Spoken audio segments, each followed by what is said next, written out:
111. Philosophy's World Map.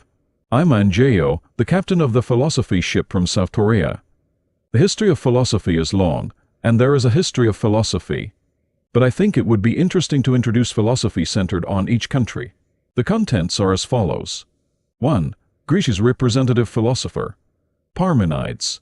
To be and not to be. 2. Chinese philosophy. The philosophy of Chuang Tzu. The philosophy of nature. 3. Roman philosophy. Cicero's On Old Age. 4. Philosophy in Africa. Philosophy of St. Augustine. 5. Indian philosophy. Buddhist philosophy. The ideas of the Avatamsaka Sutra. 6. French philosophy Descartes. I think, therefore I am principle. 7. British philosophy John Stuart Mill's Utilitarianism. 8. Japanese philosophy Nasme Soseki's anti-militaristic individualism. 9. German philosophy. The birth of Kant's critique of pure reason. 10. Philosophy in Denmark Kierkegaard's repetition. 11. The United States. Reinhold Niebuhr's Moral Man and Immoral Society. 12. Korean philosopher Tojai Hwang, a prominent Confucian scholar of the Joseon dynasty. Of these 4, 5, and 12 are paraphrases of other people's writings. The rest are all my own. Philosophy is the great heritage of all mankind. Therefore this lecture in YouTube might be a pretty contribution to the humanity. Here are brief summaries of the 123 stories.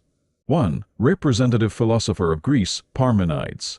Ancient Greece is the birthplace of Western philosophy.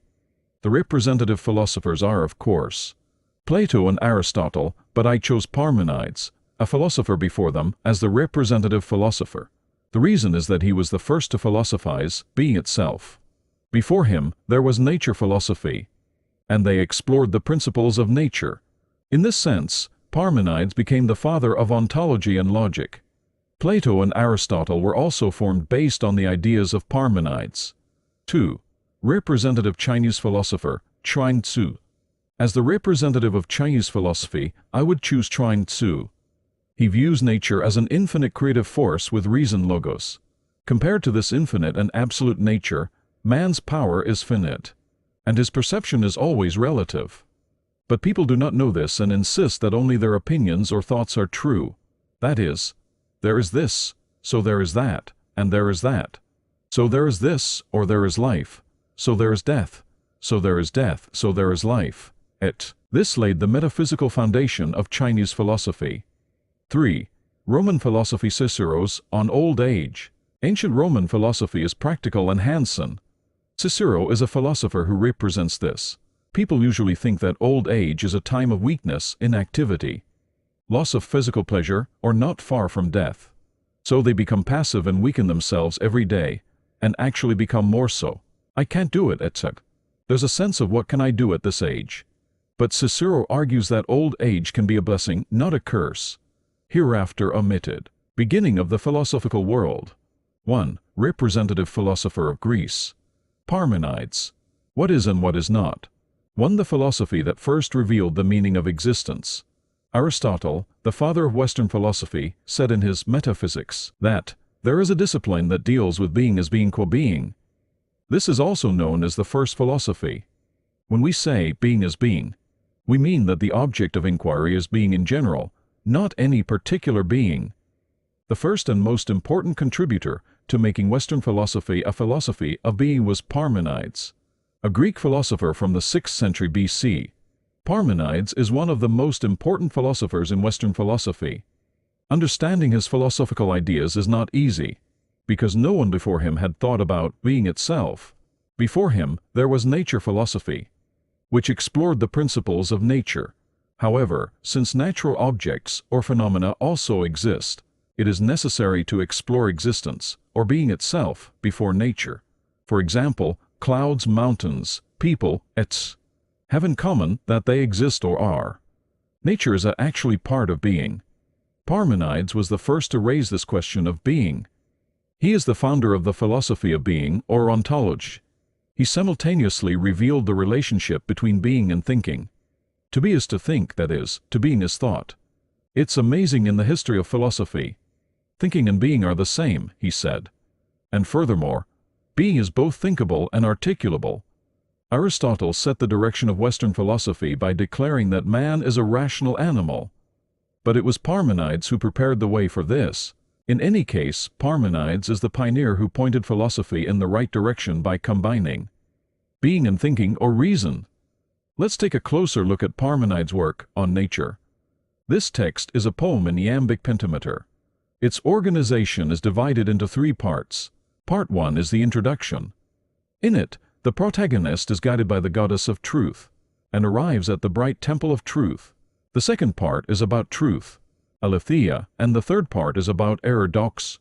One of Parmenides' famous propositions is 2. All right, now I will tell you what mode of inquiry is the only way to think. Take note of what you hear. The first way is to be is and not to be is not. This is the way of certainty, for it follows the truth. The other way is there is a not being, and the not being is requested. This path, I tell you, cannot be explored, because you can neither perceive nor speak of not being. 3. Because thinking and being are the same. The problem with the proposition, there is what is and there is not what is, not is that it denies the real world, the world of creation and change. Parmenides' philosophy of what is, what is not, leads to the collapse of Greek natural philosophy. Because natural philosophy recognized change, creation, and annihilation as they are and tried to identify their causes. However, Parmenides says that change and creation are themselves wrong. And even though they are visible and self-evident facts, they are logically wrong and therefore fallacious. According to this philosophy, the change of seasons spring, summer, fall, and winter is also a fallacy. In other words, reality itself is a logical contradiction. 2. Chinese philosophy. Zhuangzi's philosophy, philosophy of nature. 1. Taoism and divine nature. First of all, there are many references to the greatness of nature. In the first sentence of the book of Chuang Tzu, for example, here's an example: there was once a bird, whose name was Bangpeng. Its back is like a mountain, and its wings are like clouds in the sky, causing a whirlwind and rising to the heavens. These stories of exaggerated and bizarre creatures and allegorical ascending masters speak of the greatness of nature, in contrast to the finitude, dwarfism, and ignorance of humans. These stories of the vastness of nature are a reaction against the humanistic and practical philosophy of Confucius, which emphasizes only human beings in society. The strangeness of nature is connected to the idea that nature is not just a collection of things, but a creator. This idea of nature is referred to by Chuang Tzu as the concept of nature as a creator, which is distinct from nature as a creature. It teaches human obedience to this nature. It is a life according to nature. Similar to the Stoic idea that there is a logos in nature, there is a similar idea in Chuang Tzu's. For example, in the famous anecdote of Chuang Tzu, there is often a story about a useless tree. However, the tree maintains its life because it is useless to humans. This is called uselessness. There is nothing unnecessary in nature. This kind of nature is not just external nature, but nature with reason, which is ultimately divine nature. It is also called the Tao in China. In this sense, Zhuangzi's concern is different from that of Confucius, who only spoke of the human way. In this sense, the direction of Chinese philosophy, as opposed to that of ancient Greece, is from humanism philosophy of practice to natural philosophy, to human finitude and the relativity of perception. Zhuangzi views nature as an infinite creative force with logos. The above expression of harmony is one such example. Compared to this infinite and absolute nature, man is finite in power, and his perception is always relative. But people do not realize this and insist that only their opinions or thoughts are true. Chuang Tzu relates human relativity mainly to the problem of language. This is the logic of there is this, so there is that, and there is that, so there is this, or there is life, so there is death, and there is death, so there is life. However, Chuang Tzu is not a skeptic or agnostic, who completely denies the possibility of cognition or its tool, language. There is a true perception of nature, the Tao, and a language, the name, to express it. 3. Notion nature, Wu Zilan, and practical wisdom phronesis. Zhuangzi's idea of phronesis is to follow nature and not interfere with self-interest. Then the world is said to be well governed. However, as we have seen above, the world is run by nature without regard to us. In other words, notion nature means that there is no need for human effort in the progress of society and history. Human intervention for a better society is impossible. Therefore, if a tyrant or an evil person in power harasses people, they have no choice but to live in compliance. This is the downside of Chuang Tzu's philosophy. In that sense, Lao Tzu's philosophy was abused in China to strengthen the control of absolute monarchs. This is different from Confucius, who advocated active participation in real-world politics, based on the concept of benevolence and, in fact, Confucius' active participationism is more noble than that of Xuanz's and Laozi, who advocated inaction. Confucius' practice is also better represented in the Xuanzi's philosophy than in the Analects of Confucius, and in that sense the Analects have high historical value. However, Confucius also knew that he could not fulfill his political ideals in the midst of turbulence, and Xuanzi's attitude toward Confucius is not negative. On the contrary, it is often very positive. Xuanzi's inaction can be the wisdom for living in difficult times. 3. Roman philosophy. Cicero's On Old Age. One Korea is an old man's country, don't let age be an excuse. Let's read the book On Old Age by Cicero. A politician and philosopher in the ancient Roman era, Cicero belongs to the Stoic school of thought. This is often translated as Stoicism, and since we live longer nowadays than previously, what used to be considered old age is now considered middle age, hence the title Philosophy of Middle Age. People think that old age is a time of weakness, inactivity, loss of physical pleasure, or not far from death, so they become passive and weaken themselves, and actually become more so. I can't do it, etc. There's a sense of what can I do at this age? But Cicero argues that old age is not a curse, but rather a blessing. In the end, age is not the problem, I am the problem. I have low energy or I have a medical condition is the result of bad habits in my life. So if that's the case, I should start now to get rid of them and reverse them by exercising and eating well. I was diagnosed with diabetes in my late 40s. And I've been told that I look younger now because I've been exercising so much since then. I am now 66 years old. 2. Appropriate distribution of physical strength.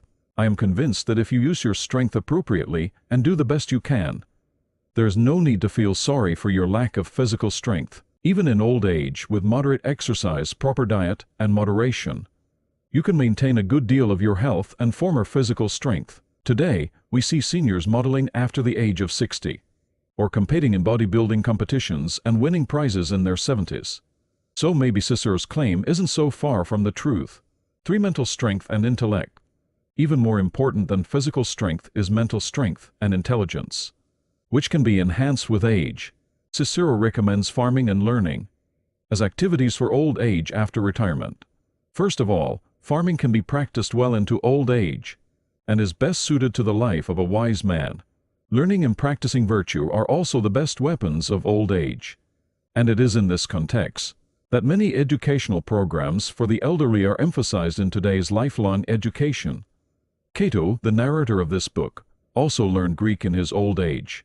4. Decline and inability to enjoy physical pleasures. In response to the problem of declining physical pleasure as well as activity in old age, Cicero concludes that the absence of physical pleasure in old age is not something to be mourned, but something that is better. Most philosophers have tried to distinguish physical pleasure from true happiness, where virtue is the key. If pleasures last too long, they can completely extinguish the light of the mind, interfere with rational activity, blind the mind, and do not go hand in hand with virtue. Therefore, the decline of bodily pleasures in old age is not to be blamed but rather praiseworthy. 5. Overcoming the fear of death. So how do we account for death? There are materialist and conceptualist views of death. According to the materialist view that the soul is an object, the soul is destroyed at death. So feelings of anxiety and worry also disappear at death. On the other hand, according to Socrates' dualistic view of the soul and body, we should rejoice in death because it is the soul's release from the prison of the body.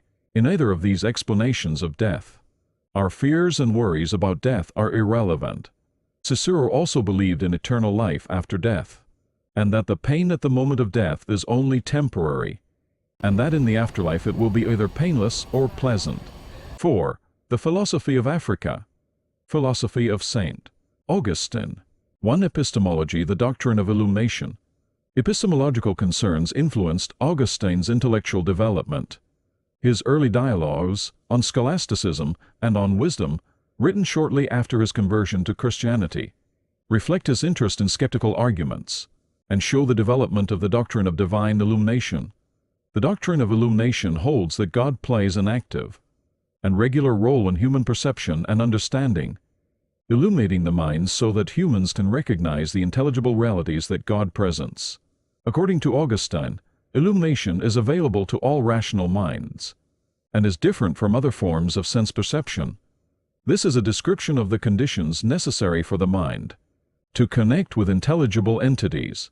Augustine also raised the problem of other minds in other works, perhaps most famously in On the Trinity, and developed an argument for other minds from analogy that has become a standard solution.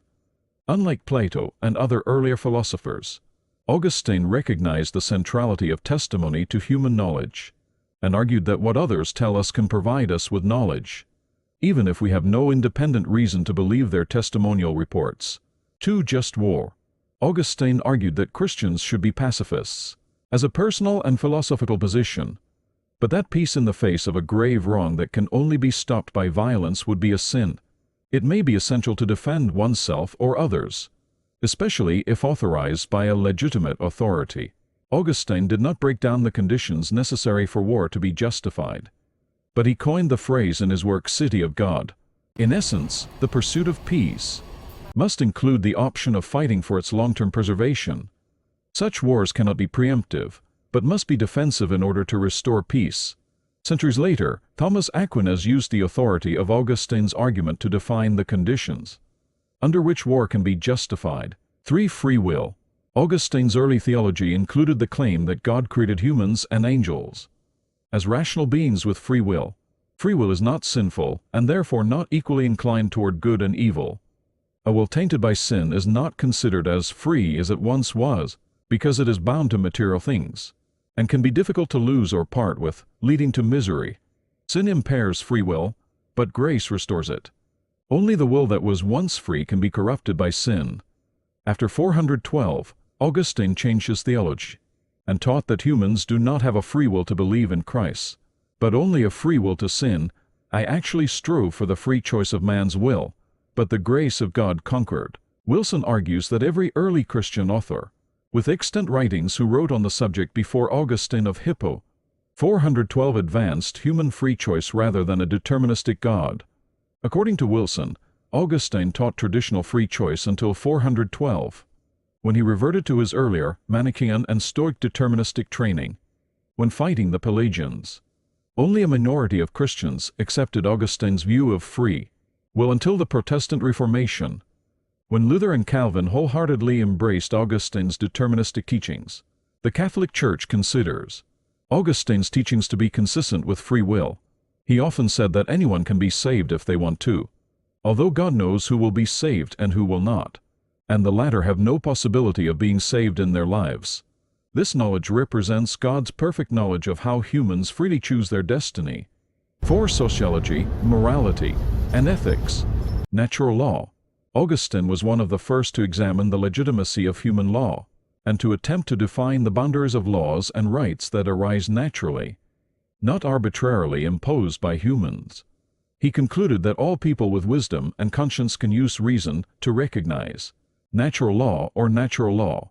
Human law should not force people to do what is right or to avoid what is wrong, but simply to maintain a state of justice. Therefore, an unjust law is no law at all.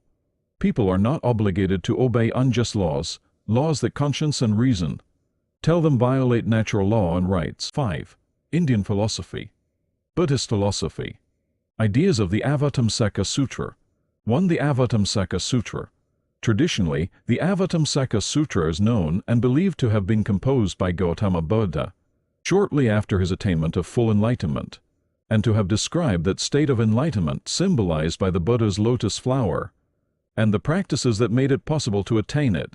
This is historically unverifiable, Nevertheless, the Avatamsaka Sutra is a very grand, dramatic, and eloquent description of the Dharma realm, or the lotus world, the universe, as seen from the Buddha's state of enlightenment, or the state of perfect enlightenment, and it forms the twin of the Mahayana Sutras, along with the Lotus Sutra of Truth, which means Sutra of the Lotus Flower. Two origins of the Avatamsaka Sutra. The Avatamsaka Sutra is a Mahayana Buddhist sutra that shows how reality appears to an enlightened being. It is best known for its colorful descriptions of the interconnectedness of all phenomena. The Avatamsaka Sutra also describes the stages of growth of a bodhisattva. The title of this sutra is usually translated into English as the Flower, Garland, Flower Ornament Sutra. Simply put, the Flower Garland. Sutra taught the universal causality of the Dharma realm, or Dharma Dhatu. In this context, Dharma Dhatu is the all-pervasive matrix, through which all phenomena arise and cease. Infinite things interpenetrate each other and are simultaneously one and many. The entire universe is a self-generating, interdependent condition. Three teachings of the Avatamsaka Sutra. All reality is perfectly interpenetrating, the sutra says. Each individual phenomenon not only perfectly reflects all other phenomena, but also reflects the ultimate nature of existence. In the Avatamsaka, the Buddha Vairocana or Vairocana, Buddha represents the ground of existence. All phenomena emanate from him, and at the same time, he is perfectly pervasive in all things. Everything is within everything else, because all phenomena arise from the same ground of existence, and yet the many things do not interfere with each other. The two parts of the Avatamsaka Sutra are often presented as separate sutras. One is the 10 Great Sutras, which outlines the 10 stages of a bodhisattva's development prior to enlightenment. The other is the Gandavyuha or Flower Sutra, which tells the story of the pilgrim sadhana, or pioneer, studying with 53 bodhisattva masters.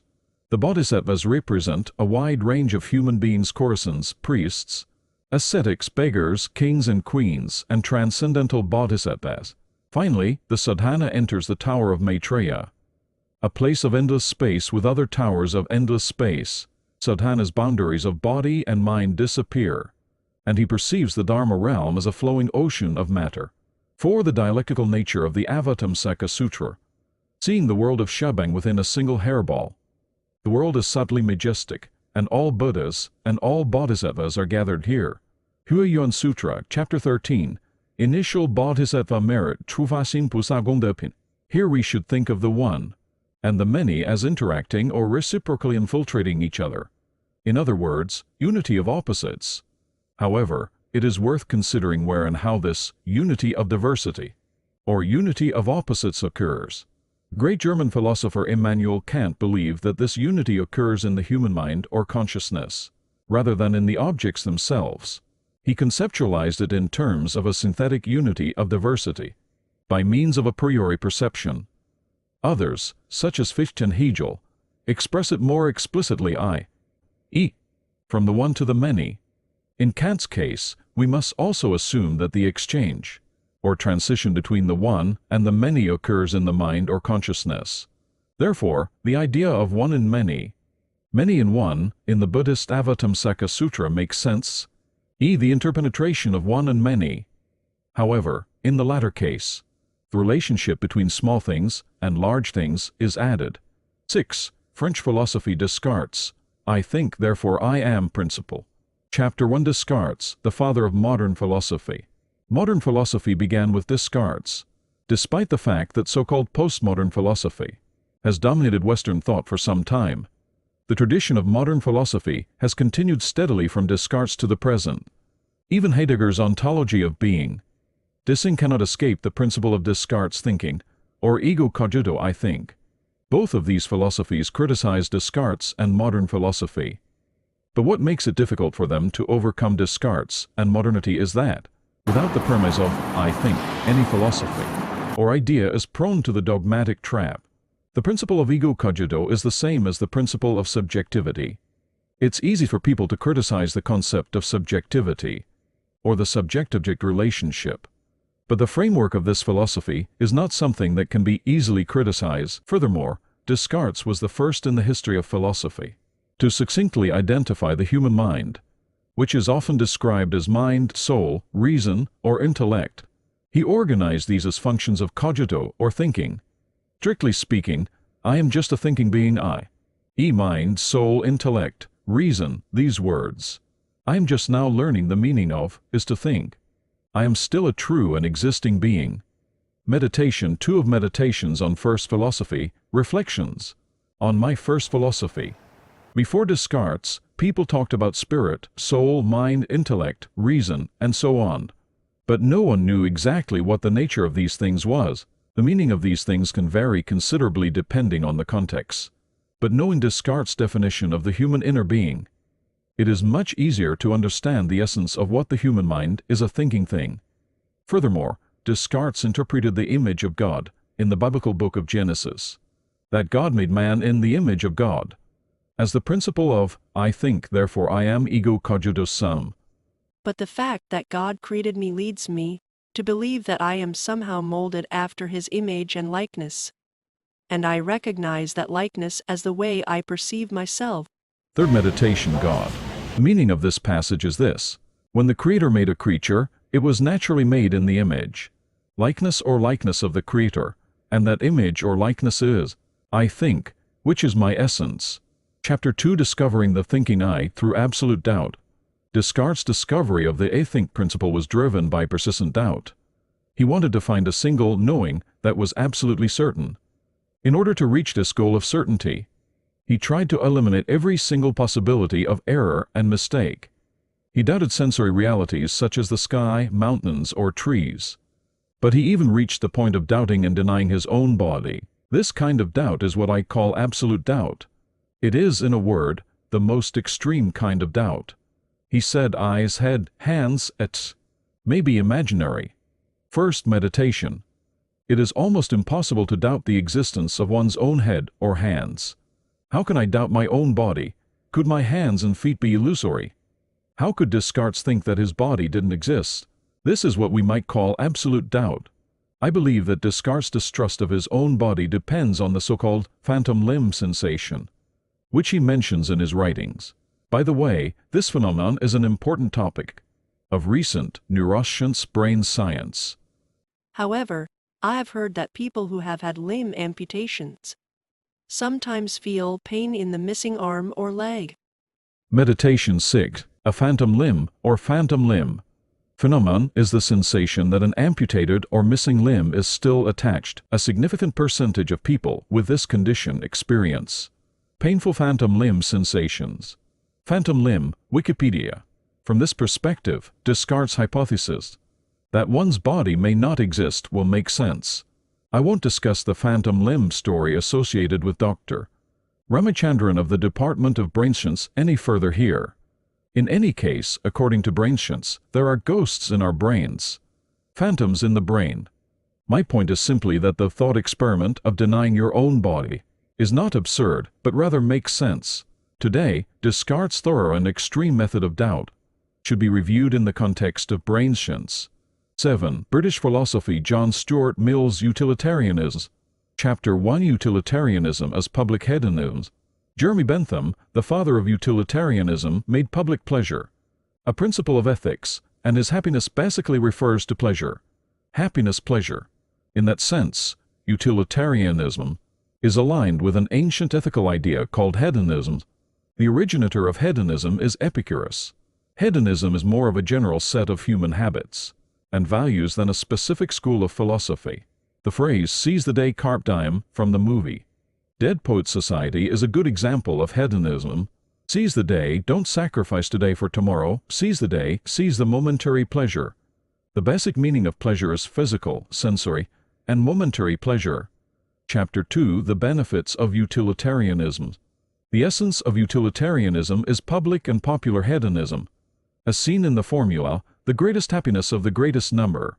The idea is that it's better to pursue the pleasure of the many, rather than just your own pleasure. As a public hedonism, utilitarianism is free from the common accusation against hedonism. Hedonists are egoists.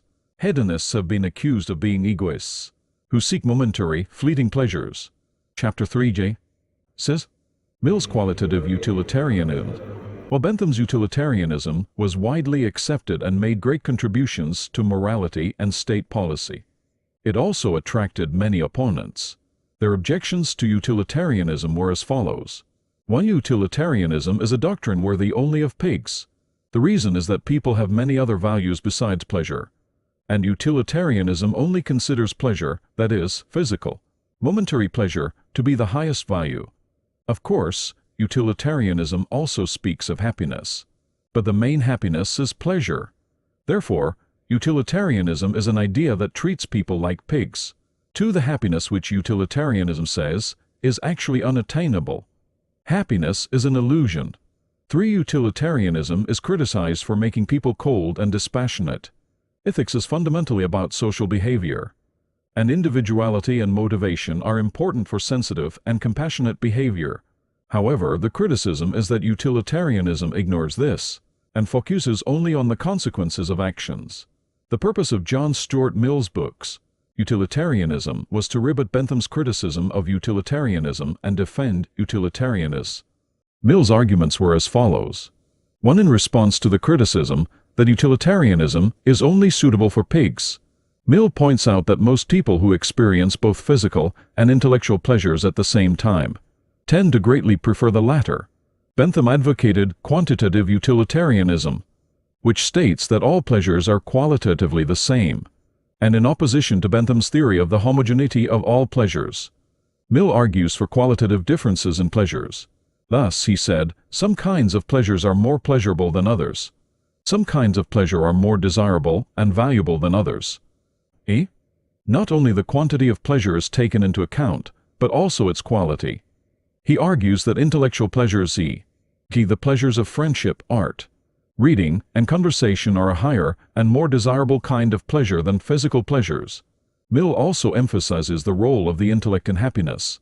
In other words, we can see that the intellect, or rationality, is the means by which we pursue pleasure and happiness. For example, physical exercise may be painful in the moment, but it will make a person healthier and lead to a happier life in the long run. This means that the intellect is necessary for happiness and pleasure. It is better to be an unsatisfied human being than a satisfied pig, and it is better to be an unsatisfied Socrates than a satisfied fool. 2. The second criticism of utilitarianism was raised by some moralists, including Thomas Carlyle, the author of the French Revolution.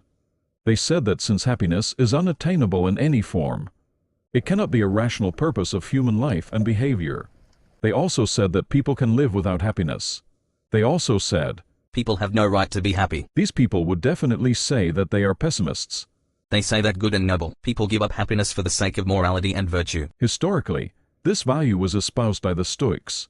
But against this doctrine, utilitarianism, another class of deniers arises, who say that happiness cannot be a rational end of human life and behavior in any form, because first and foremost, it is unattainable. And they ask contemptuously, what right do you have to be happy? Mill's answer to this third criticism of utilitarianism is as follows. Even if happiness is unattainable, the axiom of utility is still valid. Happiness may be unattainable for some people, but it is possible to reduce pain or misery. That's the other face of utilitarianism. Utilitarianism are both an increase in happiness and a decrease in unhappiness. However, even in such a case, even if there is no happiness, the utilitarian theory still makes sense, because the principle of utility maximizing happiness involves not only the pursuit of happiness, but also the prevention or alleviation of unhappiness. 8. Japanese philosophy. Anti-militaristic individualism of Nasme Soseki. In relation to the problem of recognizing the tragic history of Korea and neighboring countries, it is necessary to study the individualistic ideas of Nasme Soseki (1805–1915), a representative novelist and conscientious intellectual of modern Japan. Nowadays, Japan, unlike Germany, is becoming militarized and right-wing again, unable to reflect on its evil past, which it inflicted on neighboring countries and peoples during the imperialist era. Soseki is a wake-up call to this unscrupulous Japan. In his lecture, My Individualism, Soseki criticizes Japanese imperialism and militarism. Unlike Western modernization, Japan's modernization was not based on a sense of individual rights, but was a perverse modernization in which Western laws and institutions were imported at the national level to introduce Western culture. In that sense, Japanese modernization was a national event that lacked individualism and liberalism. At the time of Soseki's lecture, Japan was celebrating militarism after the victory of the Russo-Japanese War, and individualism was condemned as evil. There was tolerance for the abuses of those in power, and nationalism, which suppressed individual freedoms and rights, was celebrated. At the time, Japan had won a war of supremacy against its neighbors, and the national consciousness was encouraged at a time when national development through war was being celebrated. Soseki argued that individualism should take precedence over nationalists. He wrote, "There are many people who argue that a nation will be ruined if it does not destroy the individualistic element. But where is the absurdity in that? If Japan is invaded by other nations, it is natural to stand up for the nation, but if the nation is strong, there is less concern about war, and there is no fear of being invaded from the outside. It is natural that the national idea will become rare." This was a criticism of Japan's militaristic politics, which took advantage of the imperialist trend of the time, and planned war solely for the maintenance of the regime without any national need. He also argued that it was wrong to emphasize the state and ask for sacrifices from the people. Soseki criticized Japan's aggressive policy of unilaterally demanding sacrifices from the people or individuals. In this way, Soseki understood that nationalism was used to justify wars of aggression and to mobilize the people for war. 9. German philosophy. Birth of Kant's Critique of Pure Reason. A watershed moment in Kant's philosophy that separates the critical period from the precritical period. Immanuel Kant, a great German philosopher, is famous for his book Critique of Pure Reason. In his book, Kant distinguished between dogmatism and criticism. Dogmatic philosophy speculates about metaphysical entities such as God, the soul, and free will, but it cannot prove their existence through rational methods, that is, in the realm of science. Before his critical period, Kant believed in dogmatic metaphysics. For example, he was interested in the ontological proof of God. The ontological proof of God is one of the theories of dogmatic metaphysics. The ontological proof of God is a proof that derives the existence of God from the idea of God. It was first clearly formulated by St.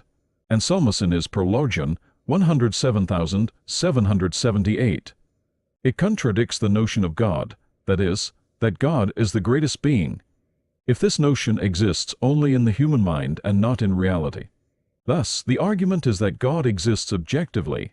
Thus, Kant remained in traditional philosophy before his critical period.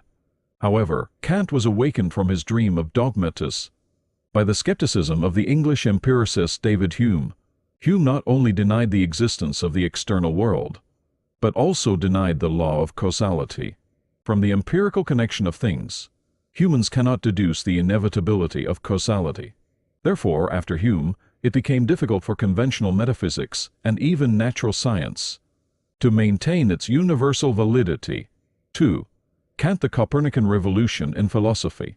But my question is, how was Kant able to overcome traditional dogmatism and even skepticism and establish his true philosophy, namely the critical theory of ideas? Until now, there has not been a sufficient explanation of the watershed moment in the development of Kant's thought, a radical change in his thought between two completely different forms of philosophy. Kant confessed that a great light was given to him in 1769.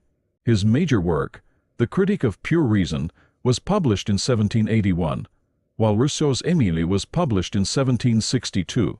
Kant was exposed to Rousseau's philosophy 7 years after the publication of Rousseau's Émile 1769, especially in the Confessions of a Savoyard Father in Émile. This is the substance of the great light Kant saw. This is my conjecture, the proof of which is now in hand.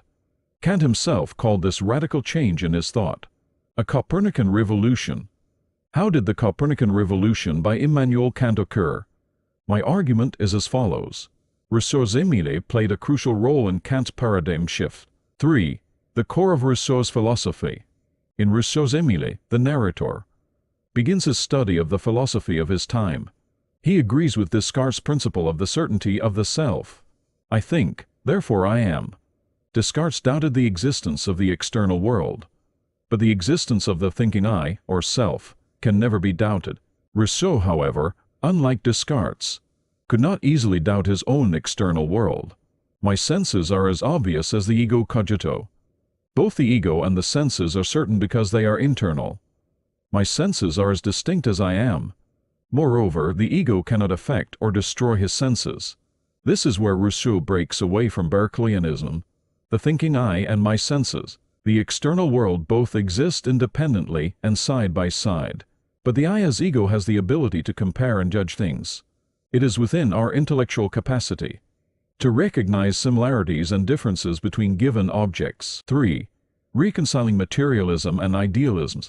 Rousseau's idea of the Cartesian connection between the ego and the senses is actually the secret of the entire German philosophy of idealism. Rousseau recognizes the authenticity of external things like trees and houses. In this respect, he is a materialist. But he also recognizes the role of the intellect in constructing the world. In this respect, he is an idealist.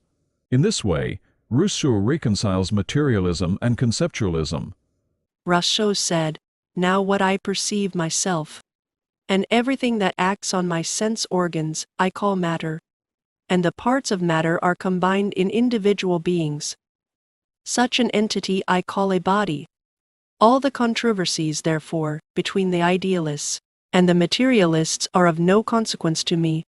The distinction between phenomena and substance with regard to objects is an illusion. Emile. Rousseau's reconciliation of idealism and materialism is exactly the same as Kant's position on the subject. Kant's idealism is called transcendental idealism because, unlike Berkeley's, it recognizes externally given sensory data. In other words, Kant's reformed idealism is different from Berkeley's idealism, which holds that es percipi. Like Rousseau, Kant's transcendental idealism reconciles materialism and idealism.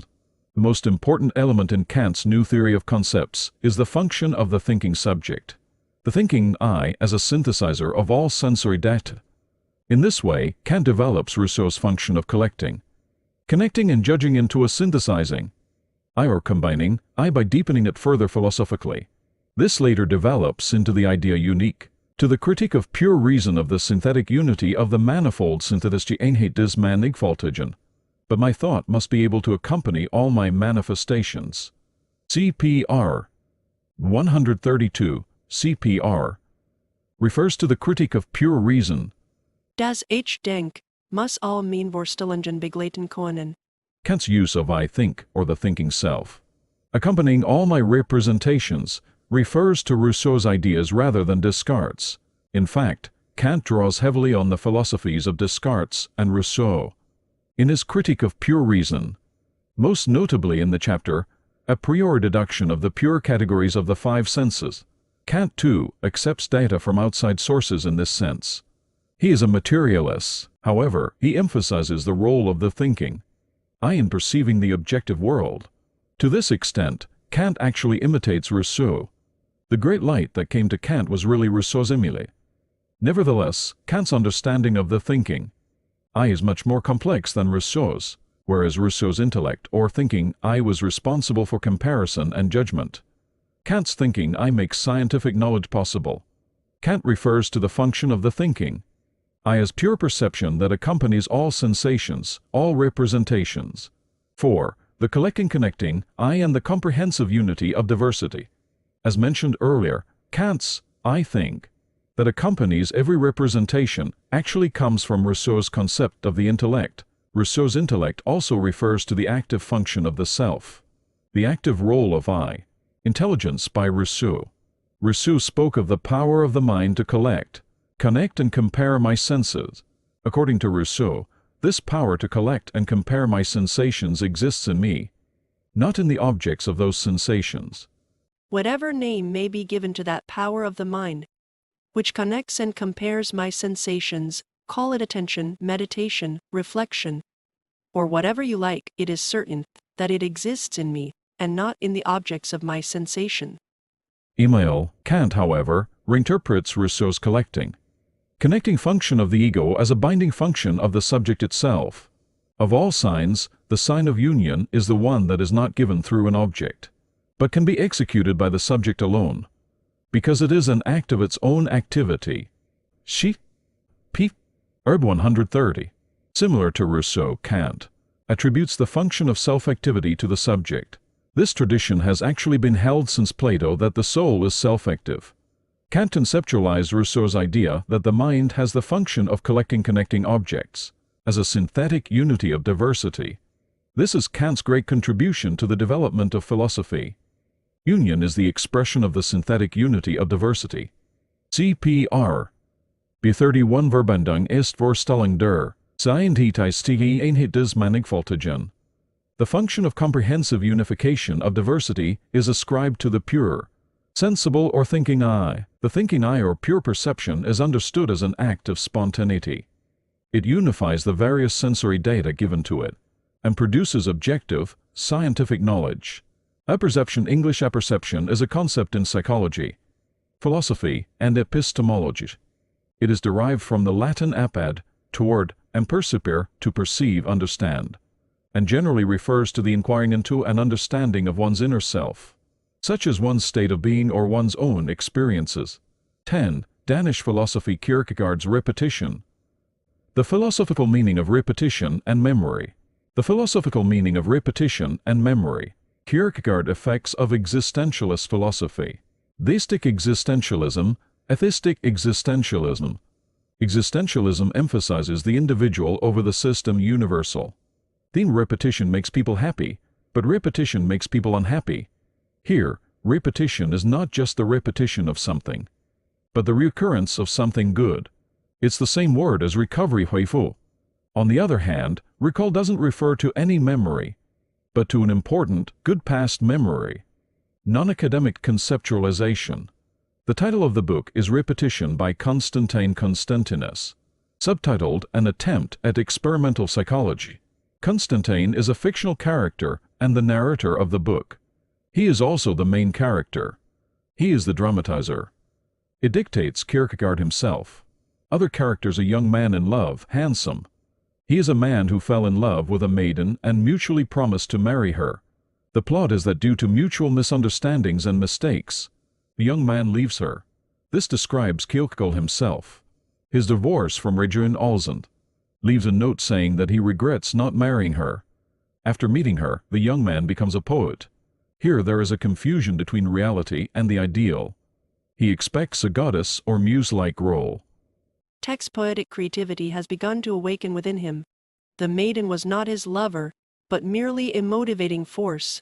That awakened the corrective spirit in him and made him a poet. She made him a poet, but that was like signing her own death warrant. The young man suffers tremendous mental pain and anguish, and Constantine, playing the role of a relationship counselor, devises a plan to get her to leave him, create a fake lover to drive her away. But the young man doesn't follow through. Eventually, the young man moves away, and in the meantime, his fiancée marries someone else, solving the problem. This is where the biblical book of Job comes in. In the book of Job, Job is tested by the devil, loses all his family and possessions, and suffers from a malignant tumor, which all of his friends see as God's punishment for his sins, and they have a serious argument with him. This is the theme of the suffering of the innocent. In the end, Job's faith is recognized by God. He forgives his friends who condemned him, and he is blessed by accumulating wealth and having many children. The young man, too, finds meaning in his existential suffering and trials, which he views as a platform for God. Relevance of the theme to the love story. Recollection or reminiscence is related to the idea of recollection in Platonic philosophy. In his Menon, Plato views awareness as recollection. The soul is immortal, and birth is the event in which the soul is united with the body. At birth, the soul forgets the knowledge he knew in heaven. Man looks at things and remembers the knowledge he knew before birth. This is the knowledge of the that is. Kierkegaard's idea is that the above is associated with unhappiness in real life. When you meet a real woman and identify her with an aesthetic idea, you fall into unhappiness. This woman is the motivation for the discovery of idea or heavenly knowledge. Therefore, the young man began to write poetry after meeting her. This can be called platonic love. On the other hand, the concept of repetition or recovery is related to Hegel's concept of mediation connection. At the time, Kierkegaard was reckoning against the rationality and systematicity of Hegel's philosophy. Instead, he wrote about repetition. The idea is that repetition connects ideas to reality. Hegel's mediation Vermittlung is the idea that the direct, individual, or finite is actually connected to the universal, the immutable, and the infinite. He, like Hegel, emphasized the individuality of the individual, rather than the universal. The uniqueness of the individual, or existence, cannot be reduced to the universal. The theme of the novel is that individual problems are eventually solved in divine providence, as seen through the Book of Job. In this case, the young man's salvation is the discovery of his poetic talent, through a virgin and its revitalization. 11. United States. Reinhold Niebuhr's Moral Man and Immoral Society. One criticizing social evangelicalism. American religious scholar R. Niebuhr 18,921,971 provided new insights into human morality and selfishness through his book, Moral Man and Immoral Society. He contrasted the morality of individuals with the immorality of the society in which they live. Individuals are moral, but society is immoral. This negates the hope for social reform and shows skepticism about all kinds of political beliefs and idealisms. He was critical of the social gospel movement that was popular in the United States at the time.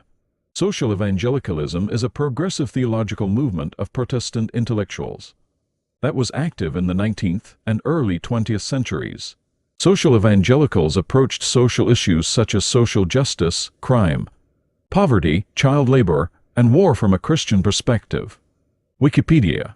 However, Niebuhr's ethics eventually criticized the naivete of social evangelicalism.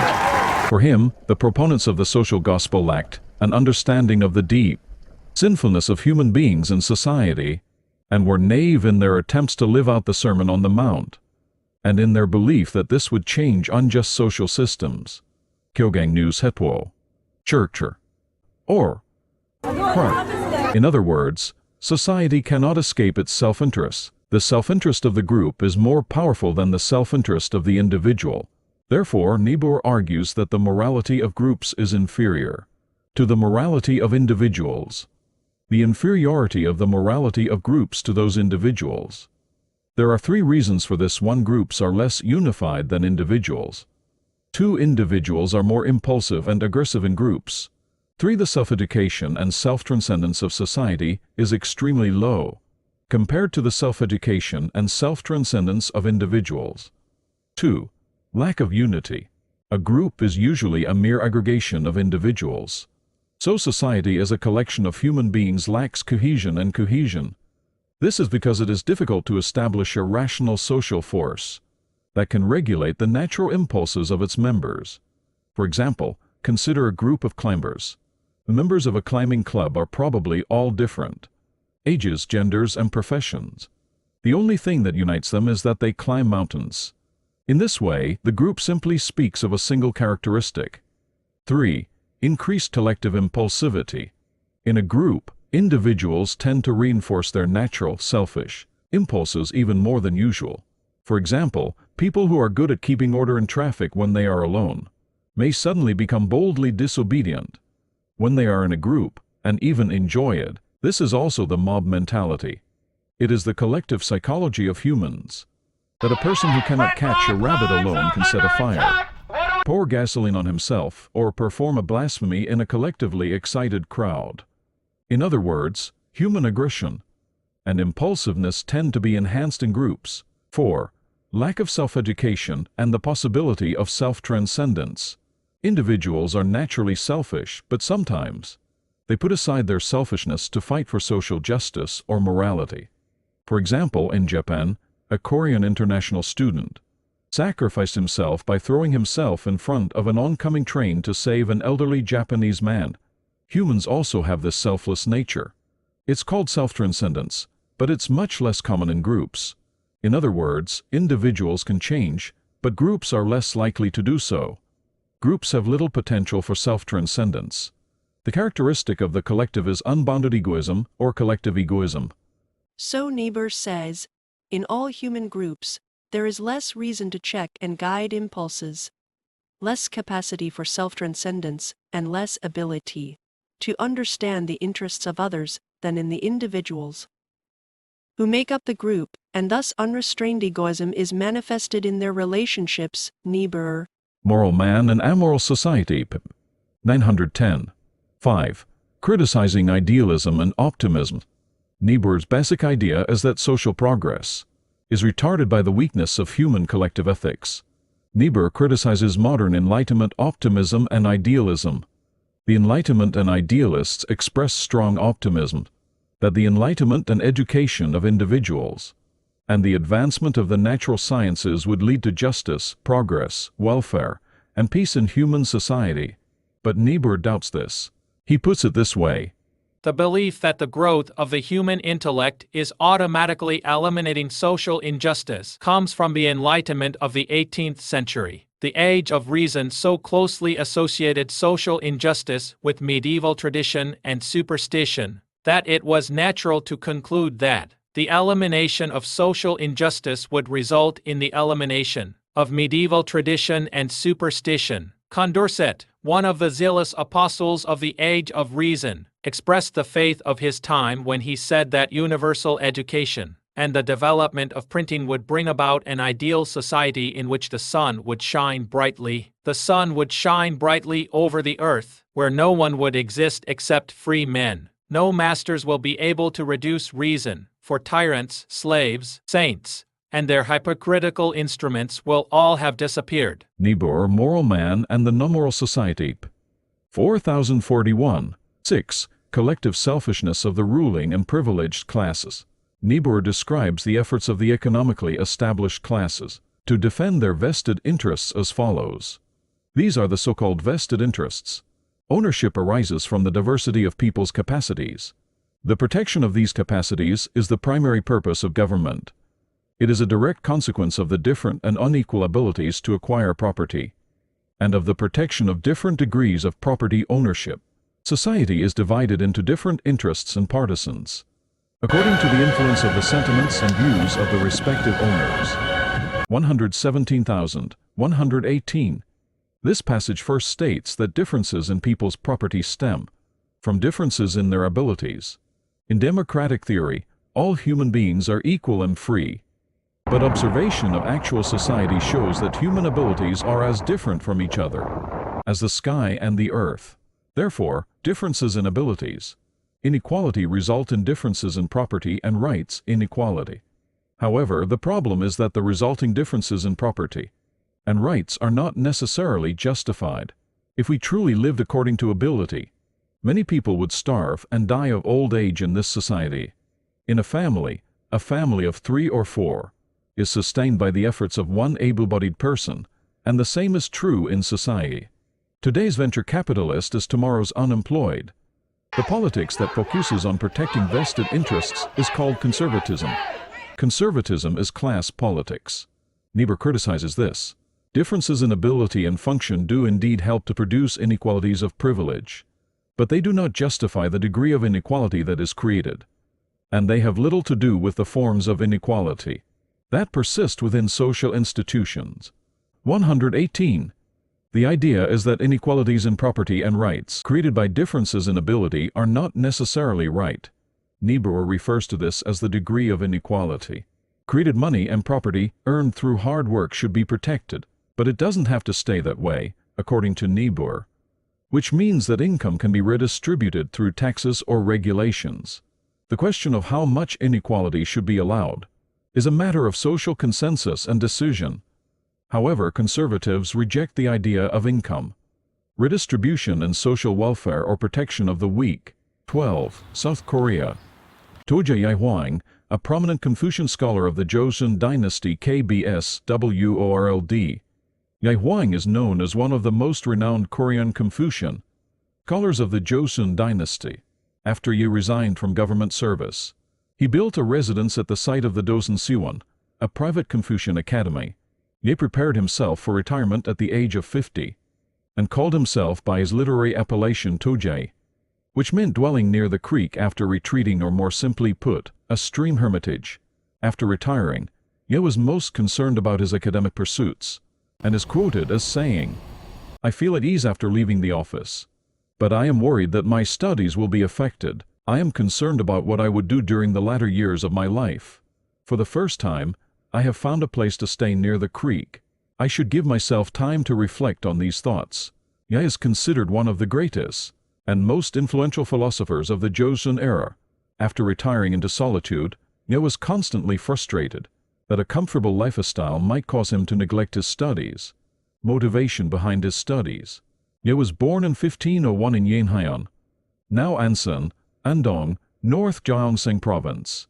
His father passed away when he was 2 years old, and amidst the difficult times, his mother always stressed the importance of learning and behaving well. At the age of 12, Ye learned the Confucian Analects, and at the age of 22, entered the Sungkyeon Kwan, where he continued his academic endeavors. 11 years later, Ye passed the civil service state examination and held many high-ranking positions in the government throughout his career. After serving as the headman of the Punggi County in the Gyeongsang Province, he returned to his home in Andong in 1569. Over the course of his political career, Ye was appointed to over 140 different posts in the government, but resigned 79 times, willingly leaving the life of wealth and honor to fully devote to his philosophic studies. Tojaean Chusa's Confucianism, founded by Confucius and expanded by Mencius, was later transformed into New Confucianism based on the works of Chusa. Ye added to Chusi's interpretations of Confucian principles and advocated the theory of logic, arguing that logical reasoning is the basis of Confucianism, while some New Confucius scholars of the 16th century advocated the theory of practice, which posited the importance of knowledge acquired from experience. He argued that one can learn about his true nature only when he understands the logic and reasoning of life. The essence of Toji's philosophy can be distilled down to the following idea: respecting all individuals as well as objects. Put another way, his teachings emphasize cooperation and unity between individuals and nature. Ye believed that most social and political problems, including ecological destruction and conflict between nations, could be solved by promoting a harmonious and balanced society. Toji's philosophy was introduced to Japan during the Imjin War, or the Japanese invasion of Korea during the Joseon dynasty. Since then, his teachings became the foundation of modern Confucianism.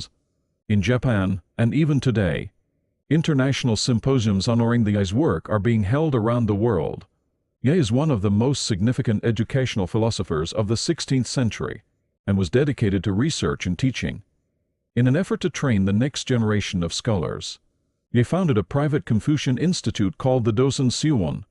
Over the years, his teachings have challenged people to reflect on why people engage themselves in learning. Undoubtedly, Ye has been called one of the most respected teachers in Korean history, and his teachings will continue to encourage, motivate, and inspire Koreans to learn and better themselves.